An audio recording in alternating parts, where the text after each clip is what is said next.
Good evening, it's 8 o'clock. The top headlines tonight. The day after the violence at Red Fort, the aftermath. 2 farmer leaders quit the agitation. Others are firm about continuing.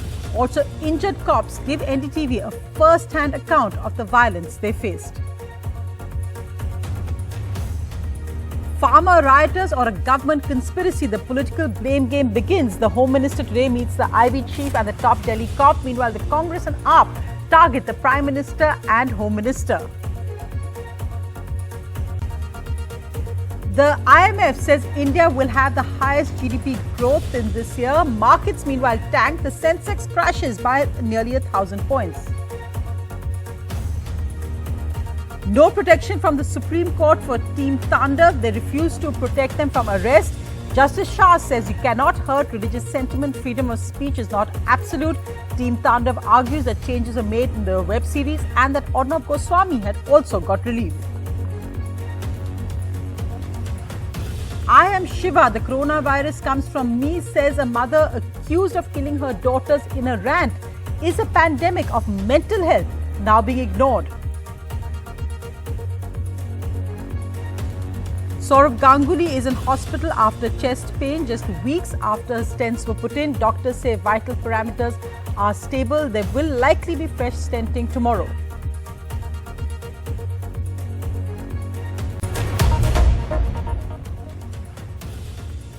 Our lead story, the day after the violence at Red Fort. Well, the aftermath is that 300 cops are injured, many of them in hospital. 50 people have been arrested and at least 24 FIRs filed. 40 farmer leaders who negotiated with the government are facing police charges. Meanwhile, controversially, Deep Sidhu, the actor who's being blamed by unions for sparking off the violence, isn't named in any FIR. The violence has also left farm protesters divided. 2 unions left the Farmers' Coalition today. Meanwhile, a new D-Day as farmer unions have announced a march to Parliament on Monday. That's Budget Day. Also, the BJP, Congress and AAP are now all trading charges over who was responsible for the Republic Day violence.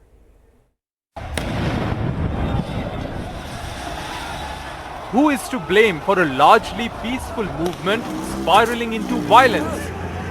If the farm organizers are to be believed, it's these 2 men. Deep Sidhu, an actor who became one of the many celebrities endorsing the farmer protests, and Satnam Singh Pannu, leader of one of the many unions combating the farm laws. Pannu, the organizers said, deviated from the plan and broke through police barricades to enter central Delhi. Pannu admitted to NDTV that he did break through barriers, but that's because the farm organizers diluted the route of the yatra. गैर सामाजिक तत्व है, वो सरकार की साजिश है। दीप सिद्धू सरकार का आदमी है, सरकार का आदमी हो सकता है, उसकी इंक्वायरी होनी चाहिए, उसके साथ साਡਾ कोई लिंक नहीं, कोई संबंध नहीं। Pannu, however, claims he was not responsible for the violence at the Red Fort. For that, he too blames Sidhu. Sidhu himself was seen on his Facebook Live, streaming the hoisting of the flag at Red Fort. जो आज हुआ है, वो कोई आज एक isolation में या आज की घटना नहीं है, ये एक लंबा प्रोसेस था, उसकी कंटिन्यूएशन है। Since then, Sidhu has not been seen either at Singhu or Tikri border, nor has he come out in public to respond to the allegations against him. Sidhu's presence at Red Fort has stoked the conspiracy theory of a BJP hand in the riots. Sidhu was campaign manager for film star and BJP MP Sunny Deol in the 2019 Lok Sabha election. The BJP has denied any such link, but curiously, Sidhu is not named in any of the police FIRs into the Delhi violence. Instead, the police have named Yogendra Yadav, Darshan Pal, Kulwant Singh Sandhu and 34 others. Deep Sidhu की पूरे समय लाल किले में मौजूदगी, इस उपद्रव में मौजूदगी किसान आंदोलन को बदनाम करने की एक सुनियोजित साजिश है। Even if Pannu or Sidhu had a role to play, it's unclear if either could have triggered the chaos at the Red Fort. Questions remain over why the police couldn't prevent such a large-scale assault on a highly protected monument. Questions also remain over why the main organizers did not intervene much earlier when they sensed that the protest is going off tracks. With camera person Xavier, this is Arvind Gunasekar for NDTV. And Red Fort, of course, the historical focus of Republic Day celebrations. But here's what it was like a day after the violence that erupted yesterday. We are at the Red Fort. Let's give you a picture of the extent of damage here at the Red Fort. In fact, the protesters, after they entered the Red Fort, the police personnel deployed here, they tried to stop them, but the police personnel were assured they were outnumbered here. So the protesters, they pushed the Delhi police personnel towards this particular area where a camera person can show you. So these are the railings that were put here. So because the protesters pushed the Delhi police personnel, they didn't have an option. So what they did was they started jumping, they started scaling down the walls. So they jumped into this pit. So to save themselves, they jumped into the pit. So that's where you could see all these railings here. Everything has been destroyed here. So that's a clear picture of the damage that has been done to this particular wall. आप देखें कि ये एक board है जिसमें लिखा हुआ है टिकट घर, इसको तोड़ दिया गया। ये एसी वगैरह हैं, इनको तोड़ा गया। ये ग्रिल है, इसको तोड़ा गया। इस तरह से ये जो पूरी इमारत है, ये टिकट घर का शुरुआती हिस्सा है। यहाँ पर लोग आते हैं और यहाँ से टिकट लेने की प्रक्रिया शुरू होती है। चूंकि लाल किला 19 जनवरी से लेकर 26 जनवरी तक बंद था, इसीलिए अभी तो यहाँ पर जो पर्यटक हैं वो नहीं आ रहे थे। तो यहाँ पर हजारों की भीड़ ने उनका जो मन हुआ वो किया और ये पूरा जो हिस्सा है ये इमारत का वो तोड़ा गया है। Those visuals, they're an indication of day after of the violence that erupted there. Meanwhile, the political blame game has begun. Home Minister Amit Shah met with the Intelligence Bureau Chief and Delhi's Police Commissioner today, but the Congress and AAP have both blamed the BJP for the violence that erupted, saying that Deep Sidhu was a political stooge. Criminal conspiracy का संदूक, किसानों के कंधों पे बंदूक, और वो बात बिल्कुल सच साबित हुई है। ये जो लोग घड़ियाली आंसू बहा रहे थे किसानों के नाम पर, वो उनका किसानों से कुछ लेना देना नहीं था। वो शुद्ध रूप से उद्दंडता चाहते थे, एनार्की चाहते थे, अराजकता चाहते थे, और उन्होंने करने की कोशिश की है। भाजपा के एजेंट, केंद्र सरकार, मोदी की सरकार की सेंट्रल एजेंसियों के एजेंट स्लीपर सेल में जो काम करते हैं भाजपा के, वो इस आंदोलन में इन्फिल्ट्रेट कर चुके थे, घुस चुके थे, और उन लोगों ने इस जो अग्रीमेंट के हिसाब से उन्हें दाहिने मुड़ना चाहिए था, वो दाहिने ना मुड़ करके और वहीं पे बैठ गए। उनके नेता सतनाम सिंह पन्नू, उन्होंने काफी भड़काऊ भाषण दिया, जिसके बाद वहां जो उनके साथ फार्मर्स थे, उन्होंने बैरिकेड तोड़ने पे आमादा हो गए। And what was perhaps most disturbing in the violence we saw yesterday was the way that policemen were injured and brutally beaten. NDTV reporters spoke to the policemen who were injured in the chaos. They described how the violence began.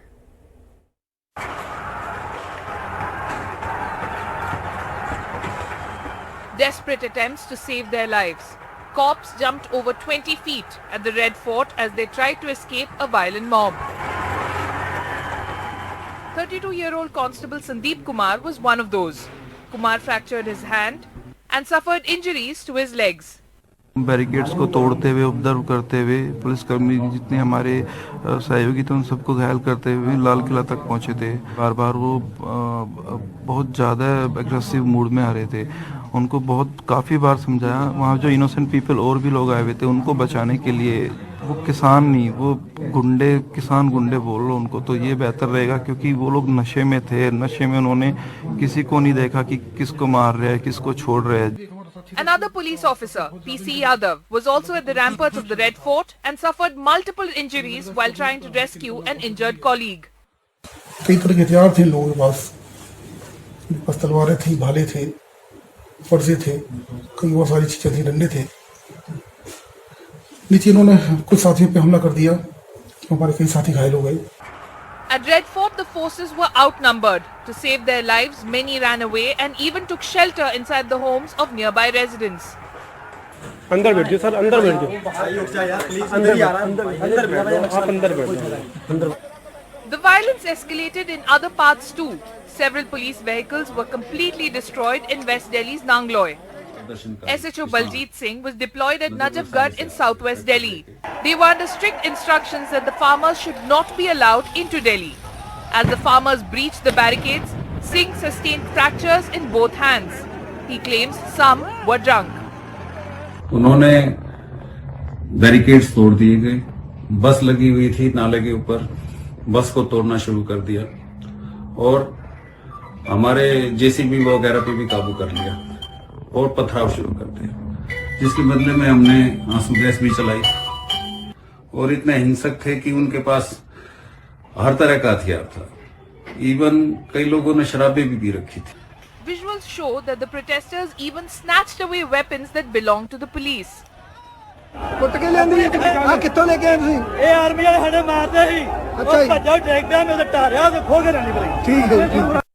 The police has filed over 20 FIRs for rioting, damage to public property and assault on public servant with deadly weapons. The 40 farm leaders who have been negotiating with the government have also been named in an FIR filed in Nangloy.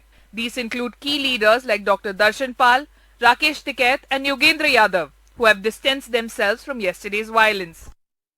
Over 40,000 policemen, CRPF and ITBP personnel were deployed yesterday at the Singhu, Tikri and Ghazipur borders to ensure law and order, but they were outnumbered before the storm of protesters.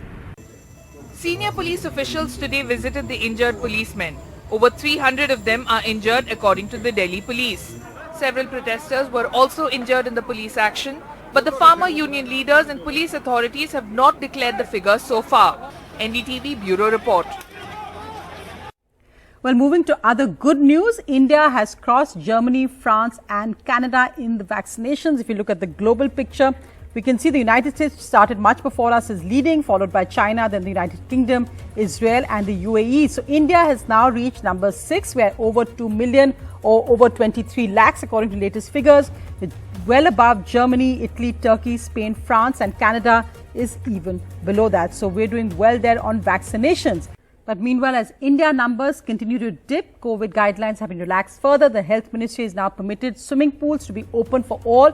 Earlier, it was only for sports people. Also, cinema halls, theatres will operate at higher seating capacity than 50% and no restrictions on interstate, intrastate movements and no permit required. This as good news came from, well, India's capital as well. In Delhi, cases are below 100. For the first time since the end of April, Delhi recorded only 96 COVID cases in the last 24 hours. So Delhi also now the lowest amongst all Indian cities like Mumbai, Calcutta and Chennai as well. Well, the other good news coming, and we've got Geeta Gopinath of the IMF soon on this on NDTV. The IMF has said that India will have the highest GDP growth this year, but today, the day after, the Sensex has crashed by nearly 1,000 points. The Nifty also down as well. Today was the worst losing streak in the markets since September last year. Markets ended in red for the fourth consecutive session, plunging nearly 2%. The Nifty fell below 14,000 mark for the first time this year. It shed 271 points to settle at 13,967 and the Sensex tanked by 937 points to end at 47,410. Among stocks, IndusInd Bank, Axis Bank dropped nearly 4%. HDFC Bank, HDFC, Reliance ended between 2.5 to 4% down. Among sectors, Nifty Bank lost nearly 3%.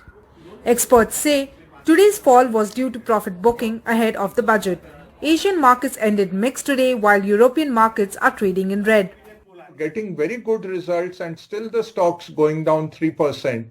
It just shows that markets were over exuberant, and then once the fact is coming, they're booking their profits and taking the money home. That's what's happening. So I would not read too much, at least for now. The IMF on Tuesday forecast that India's GDP would grow at 11.5% and be the fastest growing economy for financial year 2022. But experts say markets have already factored in strong fundamentals like strong Q3 earnings and demand picking up. IMF forecast for the Indian economy has not come as a major surprise for our market because market had already sensed a broad-based revival and we've seen the run-up in the past few months. But in terms of the flows, definitely there is going to be a positive sentiment. Even though the markets broke down today, the experts say that one need not worry as this is the time for investors to buy at an attractive rates, because the markets are expected to remain volatile until the union budget. In Mumbai, this is Purva Chitnis for NDTV.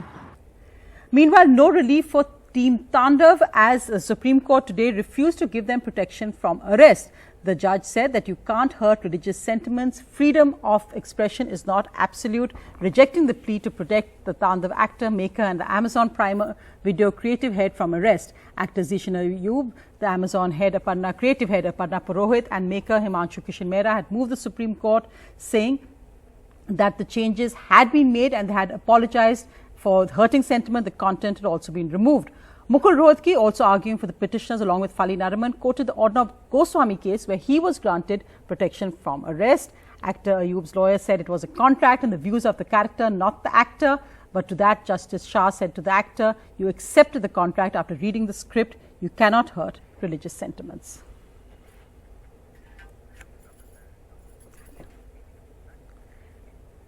Well, another tragic headline of the parents accused of killing their young daughters. The mother today in a rant said that she is Shiva, the coronavirus comes from me, exposing also the pandemic of mental health which seems to have worsened of the parents during this lockdown. There's also questions being raised about whether the daughters were part of these rituals which led to their deaths. Mother accused of killing her two daughters along with her husband in Madanapalli town of Andhra Pradesh arrested and sent to jail. The Andhra Pradesh police said the couple was highly delusional despite being highly educated. I am Shiva. From my body particle only Corona came, and it will come to an end in the month of March without using vaccine. Inside their three-story home on Sunday night, police had found the bodies of the two young women in their 20s lying in a pool of blood with severe head injuries.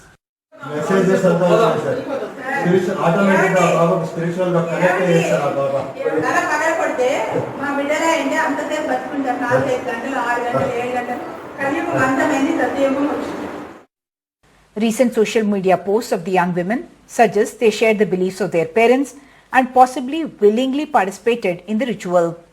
The father holds a PhD in chemistry and worked as a government college lecturer. The mother is a gold medalist in mathematics and was running a IIT talent school.